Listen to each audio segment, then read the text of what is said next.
ಭೀಮವಾದ ದಲಿತ ಸಂಘರ್ಷ ಸಮಿತಿದಿಂದ ಸಂವಿಧಾನ ಶಿಲ್ಪಿ ಭಾರತ ರತ್ನ ಡಾಕ್ಟರ್ ಬಾಬಾ ಸಾಹೇಬ್ ಅಂಬೇಡ್ಕರ್ ಅವರ 134ನೇ ಜಯಂತ್ಯೋತ್ಸವ ಕಾರ್ಯಕ್ರಮ ಭೀಮವಾದ ದಲಿತ ಸಂಘರ್ಷ ಸಮಿತಿ ರಾಜ್ಯ ಸಂಚಾಲಕರಾದ ಬಿಎನ್ ವೆಂಕಟೇಶ್ ಅವರ ನೇತೃತ್ವದಲ್ಲಿ ಅಂಬೇಡ್ಕರ್ ಅವರ ಹುತ್ತಲಿಗೆ ಮಲಾರ್ಪಣೆ ಮಾಡಿ ಮಹಾದೇವಪುರ ಕ್ಷೇತ್ರದ ಭಕ್ತರಹಳ್ಳಿ ಇಂದ ಬೈಕ್ ರ್ಯಾಲಿ ಮತ್ತು ಬಾಬಾ ಸಾಹೇಬ್ ಅಂಬೇಡ್ಕರ್ ಅವರ ಪುತ್ತಲಿ ಮೆರವಣಿಗೆ Hosakote Kannamangala Jai Bhim Nagar Patalamma layout Belathur colony AKG colony Kadugodi Whitefield Gandhipura ಕಚರಕನೆಹಳ್ಳಿವರೆಗೂ ಸಂಭ್ರಮದಿಂದ ಆಚರಿಸಲಾಯಿತು. ಈ ಸಂದರ್ಭದಲ್ಲಿ ಬಾಬಾಸಾಹೇಬ ಅಂಬೇಡ್ಕರ್ ರವರ ಭಾವಚಿತ್ರಕ್ಕೆ ಮಾಲಾರ್ಪಣೆ ಮಾಡಿ ಗೌರವ ಸಲ್ಲಿಸಿದರು.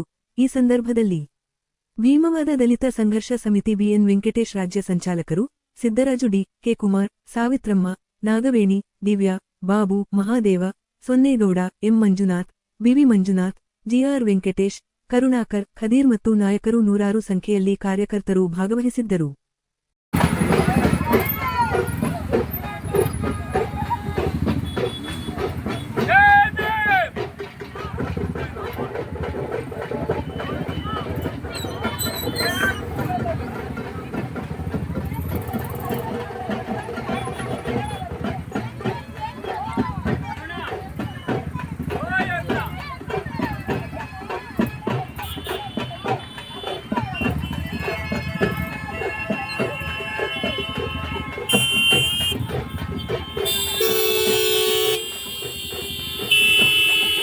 ಎಲ್ರಿಗೂ ಜೈ ಭೀಮ್. ನನ್ನ ಹೆಸರು ದಿವ್ಯಾ ಕೆ.ವೈ ಅಂತೇಳಿ ಬೆಂಗಳೂರು ಗ್ರಾಮಾಂತರ ಜಿಲ್ಲಾ ಸಂಚಾಲಕಿಯಾಗಿ ಕಾರ್ಯನಿರ್ವಹಿಸುತ್ತಾ ಇದ್ದೀನಿ. ಇವತ್ತು ಡಾಕ್ಟರ್ ಬಿ.ಆರ್. ಅಂಬೇಡ್ಕರ್ ಅವರ 134ನೇ ಜನ್ಮದಿನವನ್ನು ಆಚರಣೆ ಮಾಡ್ತಾ ಇದ್ದೀವಿ. ಭಕ್ತರಹಳ್ಳಿಯಿಂದ ಮತ್ತು ಹೊಸಕೋಟೆ ತಾಲೂಕು ಮತ್ತು ವೈಟ್ಫೀಲ್ಡ್ ಈ ಥರ ನಾವೆಲ್ಲ ಭೀಮ ಬಂಧುಗಳೆಲ್ಲರೂ ರ್ಯಾಲಿ ಮುಖಾಂತರವಾಗಿ ನಾವು ಬಂದು ಆಚರಣೆ ಮಾಡ್ತಾ ಇದ್ದೀವಿ. ನಾವು ಡಾಕ್ಟರ್ ಬಿ.ಆರ್. ಅಂಬೇಡ್ಕರ್ ಅನ್ನೋದಕ್ಕಿಂತ ನಮ್ಮ ತಂದೆಗಿಂತ ಹೆಚ್ಚಿನ ಸ್ಥಾನ ಕೊಟ್ಟಿದ್ದೀವಿ ಅವರಿಗೆ. ಅವರು ಯಾವಾಗೂ ಇದೇ ರೀತಿ ನಾವು ಜನ್ಮದಿನವನ್ನು ಆಚರಣೆ ಮಾಡ್ತೀವಿ ಅಂತೇಳಿ ನಾನು 2 ಮಾತುಗಳು ಮುಗಿಸ್ತೀವಿ. ಎಲ್ಲರಿಗೂ ಈ ಭಾರತ ರತ್ನ ಬಾಬಾ ಸಾಹೇಬರು ಏನು 134ನೇ ವರ್ಷ ಇವತ್ತು ಹುಟ್ಟಿದಬ್ಬ. ನಾವು ಬೆಂಗಳೂರು ಗ್ರಾಮಾಂತರದಿಂದ ಭಕ್ತರಹಳ್ಳಿಯಿಂದ ಶುರು ಮಾಡಿದ್ರೆ ಬೆಳಗ್ಗೆ 9ರಿಂದ ಶುರು ಮಾಡಿದವರು ಹೊಸಕೋಟೆ ಬೆಂಗಳೂರು ಪೂರ್ವ ತಾಲೂಕು ಜೈ ಭೀಮ್ ನಗರ ಬೆಳ್ತೂರು ಕಾಡುಗೋಡಿ ಎಲ್ಲ ಮಾಡ್ಕೊಂಬಂದು ಇದು ಬಿ.ಆರ್. ಅಂಬೇಡ್ಕರ್ ಕಾಲೋನಿ ಗುಟ್ಟೆ ಮೇಲೆ ಬಾಬಾ ಸಾಹೇಬ್ರ ಪ್ರತಿಮೆಗೆ ಹೂವು ಹಾಕಿ ತಿರ್ಗಿ ಗಾಂಧಿಪುರದಲ್ಲಿ ಒಂದು ಬೋರ್ಡ್ ಉದ್ಘಾಟನೆ ಮಾಡಿ ಇವತ್ತು ವೈಟ್ಫೀಲ್ಡ್ಗೆಲ್ಲ ಸೇರಿದ್ರಿ. ಏನು ಬಾಬಾ ಸಾಹೇಬರು ನಮ್ಮ ಕೊಡುಗೆ ಅಂದರೆ ಈ ಭಾರತ ದೇಶಕ್ಕೆ ಎಲ್ಲ ಜಾತಿಯವರ್ಗೆ ಮೀಸಲಾತಿ ತಂದು ಕೊಟ್ಟರು. ಇವತ್ತು ಎಲ್ಲ ಜಾತಿಯವರು ಮನೇಲಿ ಫೋಟೋ ಇಕ್ಕೊಂಡು ಪೂಜೆ ಮಾಡಬೇಕು. ಯಾಕಂದರೆ ಈ ಬರೀ SC ಮಾತ್ರ ಬಾಬಾ ಸಾಹೇಬ್ರು ಮೀಸಲಾತಿ ತಂದು ಕೊಡಿಲ್ಲ. ಇದನ್ನು ಎಲ್ಲ ನಮ್ಮ ಜನಾಂಗಗಳು ಅರ್ಥ ಮಾಡ್ಕೋಬೇಕು. ಮುಂದಿನ ದಿನಗಳಲ್ಲಿ ಈ ಜಾತಿ ಅನ್ನೋದನ್ನು ಹೋಗ್ಬೇಕು ಫಸ್ಟು. ಯಾಕಂದರೆ ಜಾತಿ ಅನ್ನೋದನ್ನು ಹೊಡೆದಾಕಿದ್ರೇ ಬಾಬಾ ಸಾಹೇಬ್ರಿಗೊಂದು ಅವ್ರಿಗೆ ಮಾಡಿರೋ ಕನಸು ನೆನಸಾಗೋದು. ಯಾಕಂದರೆ ಜಾತಿ ಅಂತ ಇಟ್ಕೊಂಡ್ರೆ ನಮ್ಮ ಜನಾಂಗ ಎಲ್ಲೂ ಉದ್ಧಾರಕ್ಕಾಗಲ್ಲ. ಈ ಜಾತಿ ಅನ್ನೋದು ಬಿಡಬೇಕು. ಜಾತಿ ಅನ್ನೋದು ಒಂದೇ, ಒಂದು ಹೆಣ್ಣು ಒಂದು ಗಂಡು. ಅದು ಬಿಟ್ಟು ನಾವು ಅವರು ಇವರು ಅನ್ನೋದನ್ನು ಬೈದ ಮಾತನ್ನು ತೆಗಿಬೇಕು ಫಸ್ಟು. ಯಾಕಂದರೆ ಬಾಬಾ ಸಾಹೇಬರು ಸುಮಾರು 2 ವರ್ಷ 11 ತಿಂಗಳು 13 ದಿನ ಕುಂತ್ಕೊಂಡು ಅವರು ನಮಗೆ ಸಮುದಾಯನ ಬರೆದುಕೊಟ್ಟು ಜಾರಿ ಮಾಡಿಕೊಟ್ಟಿದ್ದು. ಇವತ್ತು ಅವರು ಮಾಡಿಲ್ಲ ಅಂದರೆ ನಾವು ಇವತ್ತು ಈ ಮಟ್ಟದಲ್ಲಿ ಬದುಕೋಕ್ಕೂ ಆಗ್ತಾ ಇರಲ್ಲ, ನಾವು ಈ ಜೀವನ ಮಾಡೋಕ್ಕೂ ಆಗ್ತಾ ಇರಲ್ಲ. ಯಾಕಂದರೆ ಅಷ್ಟು ಕಟ್ಟು ಕಾಲದಲ್ಲಿತ್ತು. ಆದರೆ ಹೆಣ್ಣು ಮಕ್ಕಳಿಗೆ ಅವರು ಹೆರಿಗೆ ಆದರೆ ಒಂದು ಗೌರ್ಮೆಂಟ್ ಕೆಲಸಗಳಲ್ಲಿದ್ದರೆ ಅವ್ರಿಗೆ ರಜಾ ಗೋರಿ ಮಾಡಿತ್ತು, ಜಮೀನುಗಳಿಗೆ ಭಾಗ, ಇನ್ನೊಂದು ಎಲ್ಲ ಪ್ರತಿಯೊಂದು ಬಾಬಾ ಸಾಹೇಬರು ಮಾಡಿರೋದು. ಯಾಕಂದರೆ ಭಾರತ ದೇಶದಲ್ಲಿ ಪ್ರತಿಯೊಂದು ಜಾತಿನೂ ಬಾಬಾ ಸಾಹೇಬ್ರನ್ನ ನೆನ್ಕೊಬೇಕು, ಅವ್ರನ್ನ ಪೂಜೆ ಮಾಡ್ಬೇಕಂತ ನಾನು ಈ ಸಭೆಯಲ್ಲಿ ಹೇಳ್ತಾಯಿದ್ದೀನಿ.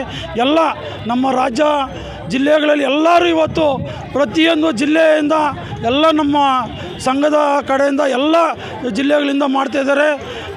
19ನೇ ತಾರೀಕು ಅತಿನಿಯಲ್ಲಿ ಅಬ್ದೂರಿಯಲ್ಲಿ ಕಾರ್ಯಕ್ರಮ ಮಾಡ್ತಾರೆ, ಕಲಾಮಂಡಲಿ ಇದು. ಅದರಿಂದ ಎಲ್ಲ ಜಿಲ್ಲೆಯವರು ಹೋಗಿ ಅದನ್ನು ಭಾಗವಹಿಸಬೇಕು. ಯಾಕಂದರೆ ನಾವು ಇದು ಬೆಳಗ್ಗೆಯಿಂದ ನಾವು ಮುಂದಿನ ದಿನಗಳಲ್ಲಿ ಹಳ್ಳಿಗೂ ಒಂದೊಂದು ಕಲಾತನ್ನು ರೆಡಿ ಮಾಡ್ಕೊಂಡು ಹೋಗ್ಬೇಕಂತೇಳಿ ನಾವು ಇದು ಮಾಡ್ಕೊಂಡಿದ್ದೀವಿ. ಯಾಕಂದರೆ ಕೆಲವ್ರಿಗೆ ಇನ್ನೂ ಬಾಬಾ ಸಾಹೇಬ್ರು ಏನನ್ನೋದೇ ಅರಿವಿಲ್ಲ. ಬಾಬಾ ಸಾಹೇಬ್ರು ಏನಂದರೆ ಯಾರು ನಮ್ಗೆ ಗೊತ್ತಿಲ್ಲ ಅಂತಾರೆ. ಅದನ್ನು ನಾವು ಹಳ್ಳಿ ಕಡೆ ಹೋಗಿ ಅವ್ರಿಗೆ ಬಾಬಾ ಸಾಹೇಬ್ರು ಯಾರು ಅಂತ ತಿಳುವಳಿಕೆ ಕೊಡಬೇಕು. ಮುಂದಿನ ದಿನಗಳಲ್ಲಿ ನಾವು ಬಾಬಾ ಸಾಹೇಬ್ರನ್ನ ಇನ್ನೂ ಇವತ್ತು ಯುಗಾದಿ ಹಬ್ಬ ಅನ್ನೋದಲ್ಲ, ನಮ್ಗೆ ಇಡೀ ಭಾರತ ದೇಶದಲ್ಲಿ ಒಳ್ಳೆಯ ಹಬ್ಬ ಇದು. ಬಾಬಾ ಸಾಹೇಬ್ರು ಹುಟ್ಟಿರೋದೇ ನಮ್ಮ ಪುಣ್ಯ. ಅವ್ರು ನೆನ್ಕಂತ ಅವರು ದಾರಿಯಲ್ಲಿ ನಾವು ಬದುಕ್ತೀರಿ ಅಂತ ಹೇಳ್ತಾ ನಾನು ಮಾತಾಡೋಕ್ಕೆ ಅವಕಾಶ ಮಾಡಿಕೊಟ್ರೆ ಎಲ್ಲರಿಗೂ ಎಲ್ಲ ಭೀಮವಂದನೆಗಳು ಹೇಳ್ತಾ, ನನ್ನ ಹೆಸರು BN ವೆಂಕಟೇಶ್, ರಾಜ್ಯ ಸಂಚಾಲಕರು. ಜೈ ಭೀಮ್, ಜೈ ಕರ್ನಾಟಕ. ಬಂಧುಗಳೇ, ಇವತ್ತು ಭೀಮವಾದ ದಲಿತ ಸಂಘ ಸಮಿತಿ 134ನೇ ಬಾಬಾ ಸಾಹೇಬ್ ಅಂಬೇಡ್ಕರ್ ಅವರ ಜನ್ಮ ದಿನಾಚರಣೆಯನ್ನು ಭಕ್ತರಳ್ಳಿಯಿಂದ ಹೊರಟೆ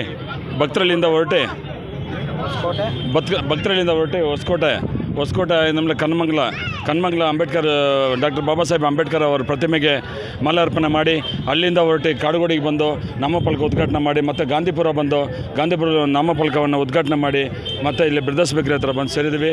ಇವತ್ತು ಬಾಬಾ ಸಾಹೇಬ್ ಅಂಬೇಡ್ಕರ್ ಅವರು ಇಲ್ಲದೆ ಹೋಗಿದ್ದರೆ ನಾವು ಇರೋಕ್ಕೆ ಸಾಧ್ಯ ಇಲ್ಲ. ಅಷ್ಟು ನೋವು ಕೊಡ್ತಾಯಿದ್ರು ಬೇರೆಯವರು. ಇವತ್ತು ಕತ್ತಲಲ್ಲಿ ಇದ್ದವ್ರನ್ನ ಬೆಳಕಿಗೆ ತಂದವರು ಡಾಕ್ಟರ್ ಬಾಬಾ ಸಾಹೇಬ್ ಅಂಬೇಡ್ಕರ್ ಅವರು. ಅದನ್ನು ಯಾವತ್ತೂ ಮರಿಬಾರ್ದು. ನಾವು ಪ್ರತಿಯೊಬ್ಬರ ಮನೆಯಲ್ಲಿ ಬಾಬಾ ಸಾಹೇಬ್ ಅಂಬೇಡ್ಕರ್ ಫೋಟೋ ಇಟ್ಕೊಂಡು ಡೈಲಿ ಪೂಜೆ ಮಾಡಬೇಕು ಅಂತ ತಮ್ಮಲ್ಲಿ ಕೇಳ್ಕೊತಾ ಇದ್ದೀನಿ. ಮುಂದಿನ ದಿನಗಳಲ್ಲಿ ಇವತ್ತು ಕರೆನ್ಸಿಯಲ್ಲಿ ನಾನು ಒಂದು ಮನವಿ ಮಾಡ್ಕೊಳ್ಳೋದು ಏನಂದರೆ, ಮಧ್ಯವರೆಗೆ ಇವತ್ತು ಕರೆನ್ಸಿಯಲ್ಲಿ ಗಾಂಧೀಜಿ ಫೋಟೋ ಬರ್ತಾಯಿದೆ. ಬಾಬಾ ಸಾಹೇಬ್ ಅಂಬೇಡ್ಕರ್ ಮುಂದಿನ ದಿನಗಳಲ್ಲಿ ಬಾಬಾ ಸಾಹೇಬ್ ಅಂಬೇಡ್ಕರ್ ಅವ್ರದ್ದು ಕರೆನ್ಸಿಯಲ್ಲಿ ಫೋಟೋ ಬರಬೇಕಂತ ಮನವಿ ಮಾಡ್ಕೊತಾ ಇದ್ದೀನಿ. ಇವತ್ತು ನಿಮ್ಮಲ್ಲಿ ಮೆಚ್ಚಿದ ನಾಯಕರಾದ ರಾಜ್ಯ ಸಂಚಾಲಕರವರ ನೇತೃತ್ವದಲ್ಲಿ ಈ ಕಾರ್ಯಕ್ರಮವನ್ನು ಯಶಸ್ವಿ ಮಾಡಿದ್ದೀವಿ. ಅದಕ್ಕೆ ಎಲ್ಲ ಭೀಮ ಬಾಂಧವರು ಎಲ್ಲ ಬಂದಿದ್ದಾರೆ. ಅವ್ರಿಗೂ ಪೊಲೀಸ್ ಇಲಾಖೆಯವರು ಸಹ ಬಂದು ನಮಗೆ ಬಂದೋಬಸ್ತು ಕೊಟ್ಟಿದ್ದಾರೆ. ಅವ್ರಿಗೂ ಸಹ ಭೀಮ ವಂದನೆಗಳನ್ನ ಹೇಳ್ತಾ ನಾನು ಮಾತನ್ನು ಮುಗಿಸ್ತಾ ಇದ್ದೀನಿ. ಬಾಬು ಅಂತ, ಜಿಲ್ಲಾ ಸಂಚಾಲಕರು.